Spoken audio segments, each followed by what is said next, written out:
በዚህ ቀን የካሜራ መብራቶች ጠፍተዋል፣ የፊልም ስክሪፕቶች ተዘግተዋል። ተዋናይ ካንቦላት በኢስታንቡል በሚገኘው መኖሪያ ቤት ውስጥ ከባለቤቱ ከሂጅራ ክር ጋር እያለ ያ ያልተጠበቀ ማዕበል መጣ።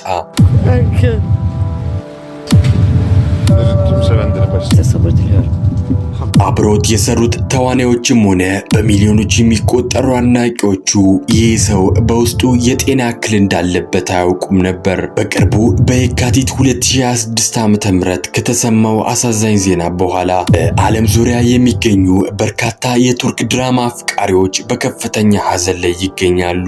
ፖይራዘል ካሪያል ወይም ለልጄ በተሰኘው ድራማ ላይ በሳፈር ገጸ ባህሪ እንዲሁም በኩርሉስ ኡስማን ላይ በሳቫጂ ቤይ ገጸ ባህሪ የምናውቀው ታላቅ ተዋናይ በድንገት ከዚህ ዓለም በሞት ተለይቷል። በዚህ ቪዲዮ የሳፈርን የህይወት ጉዞ ወደ ትወናው ዓለም እንዴት ገባ፣ የማይረሱ የትወና ስራዎቹን እናም በድንገት የተከሰተበትን የህልፈቱን አሳዛኝ ሁኔታ በዝርዝር እንመለከታለን። ላይክና ሰብስክራይብ አድርጋችሁ እስከ መጨረሻው አብራችሁን ቆዩ።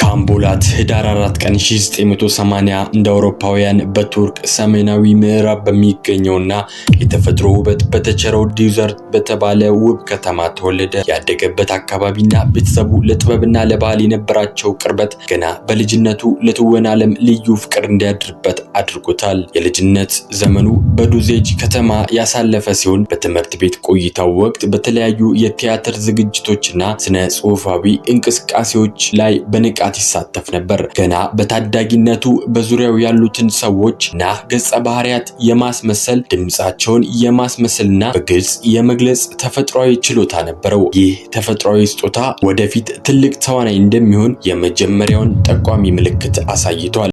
የሁለተኛ ደረጃ ትምህርቱን በከፍተኛ ውጤት ካጠናቀቀ በኋላ ህልሙን እውን ለማድረግ ወደ ትልቋ ከተማ አንካራ አቀና። በቱርክ ውስጥ በኪነ ጥበብና የቲያትር ትምህርቱ ግንባር ቀደምና ታዋቂ ከሆኑት ተቋማት አንዱ በሆነው በሄሴቴፕ ዩኒቨርሲቲ የቲያትር ትምህርት ክፍል ተቀላቀለ። በዩኒቨርሲቲ ቆይታው ካንቦላት ተራ ተማሪ አልነበረም። ለስራው ባለው ጥልቅ ፍቅር፣ ሰዓት አክባሪነቱና ለትወና ጥበቡ በሚሰጠው ትልቅ ትኩረት በአስተማሪዎቹና በክፍል ጓደኞቹ ዘንድ እጅግ ይወደድ ነበር። በቲያትር ትምህርቱ ወቅት የታዋቂ ደራሲያን ተውኔቶችንና በመድረክ ላይ በመተወን የትወና ጥበብን በንድፈ ሐሳብና በተግባር አዳበረ። የትወና ሚስጥር ከፊልም ካሜራ ጀርባ ሳይሆን በመድረክ ላይ ካለው የቀጥታ ድካም እንደሚመጣ ያመነበት ወቅትም ነበር። በ2000ዎቹ መጀመሪያ ላይ የዩኒቨርሲቲ ትምህርቱን በስኬት ካጠናቀቀ በኋላ በቀጥታ ወደ ሙያዊ የትወና ዓለም ገባ። በመጀመሪያዎቹ ዓመታት በተለያዩ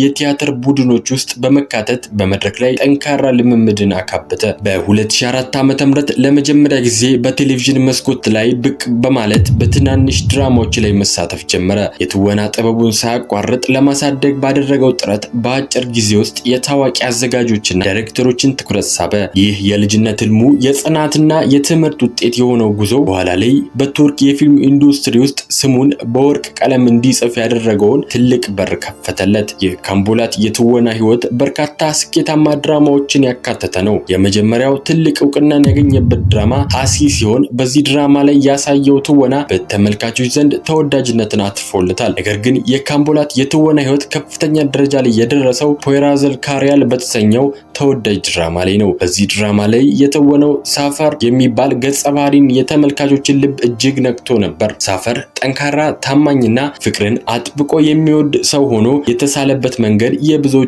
ቀልብ ስቧል። በተጨማሪም ታሪካዊው ኩርሉስ ኡስማን በተሰኘው ድራማ ላይ የኡስማን ታላቅ ወንድም የሆነውን ሳቫጂ ቤይ በመሆን ያሳየው ድንቅ ብቃት አሁንም ድረስ በብዙዎች ዘንድ ይነሳል። የካቲት 11 2026 ዓ.ም ይህ ቀን በቱርክ የፊልምና የድራማ ኢንዱስትሪ እንዲሁም በዓለም ዙሪያ በሚገኙ ሚሊዮኖች አድናቂዎች ዘንድ በፍጹም የማይረሳ ጥቁር ነጥብ የጣለ ቀን ነበር። ምንም አይነት ቀድሞ የታወቀ የጸና ህመም ሳይኖርበት በ45 ዓመቱ የተሰማው የካምቦላት ህልፈት ዜና መላው የኪነ ጥበብን ቤተሰብ አስደንግጧል። በዕለቱ በኢስታንቡል በሚገኙ መኖሪያ ቤት ውስጥ እያለ በድንገት ከባድ የልብ ህመም ሃርት አታክ አጋጠመው። በቤቱ የነበሩ ሰዎችና የህክምና ባለሙያዎች ወዲያውኑ ድንገተኛ እርዳታ ለማድረግ ጥረት ያደረጉ ሲሆን በፍጥነት በኢስታንቡል ወደሚገኘው ታዋቂው ታክሲ ማሰልጠኛና ምርመራ ሆስፒታል ተወሰደ። በሆስፒታሉ የሚገኙ የድንገተኛ ህክምና ስፔሻሊስቶች አርቲስቱን ወደ ህይወት ለመመለስ ረጅም ደቂቃዎች ተስፋ ሳይቆርጡ ከፍተኛ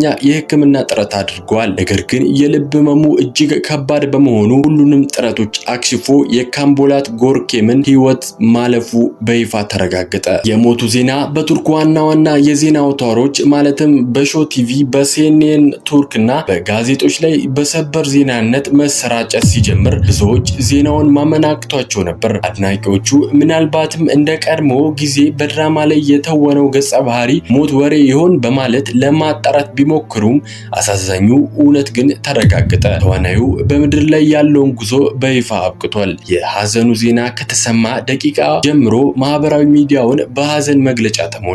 አብሮት በተለያዩ ድራማዎች ላይ የሰሩ ታዋቂ ተዋናዮች፣ አዘጋጆችና ዳይሬክተሮች የተሰማቸውን ጥልቅ ሐዘን ገልጸዋል። በተለይም በፖይራዝል ካሪያል ድራማ ላይ አብሮት የሰሩት ተዋናዮች ወንድማችን እውነተኛውንና ትሁቱን አርቲስታችንን አጣን ሲሉ በኢስታንቡል የሚገኘው የባህልና ጥበብ ማህበራትንም የካምቦላት ህልፈት ለቱርክ ቲያትርና ፊልም ትልቅ ኪሳራ መሆኑን ገልጸዋል። በሺዎች የሚቆጠሩ ኢትዮጵያውያንን ጨምሮ በዓለም ዙሪያ ያሉ የቱርክ ድራማ ተከታታዮች በየገጾቻቸው ላይ የሱን ምስሎች በማጋራት ሐዘናቸውን ገልጸዋል። የካምቦላት ጎርኬም የቀብር ስነ ስርዓት በኢስታንቡል በሚገኘው ታዋቂው የዚንችርሊኪ መስጊድ ተፈጽሟል።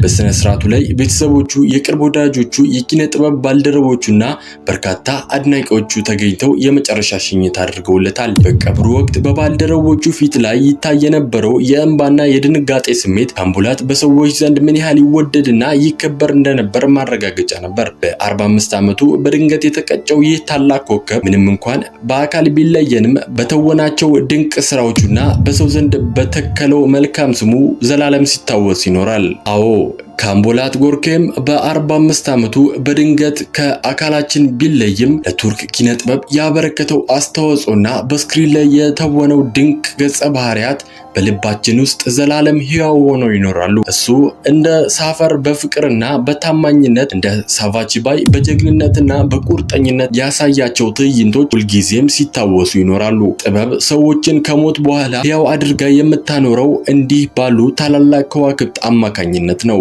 እናንተስ የካምቦላት ጎርኬ አድናቂዎች የሱ የየትኛው ድራማ ወይም ገጸ ባህሪ ይበልጥ ተወዱታላችሁ? በፖይራዝል ካሪያል ለልጄ ላይ ያለውን ሳፈር ወይስ በኩርሉስ ኦስማን ላይ ያለውን ሳቫቺባይ? ሐሳባችሁንና ለተዋናዩ ያላችሁን ስሜት ከታች ኮሜንት ላይ አስቀምጡልኝ። እስከዚህ ድረስ ከቆያችሁ ላይክ ማድረጋችሁንና ሰብስክራይብ ማድረጋችሁንም እንዳትረሱ።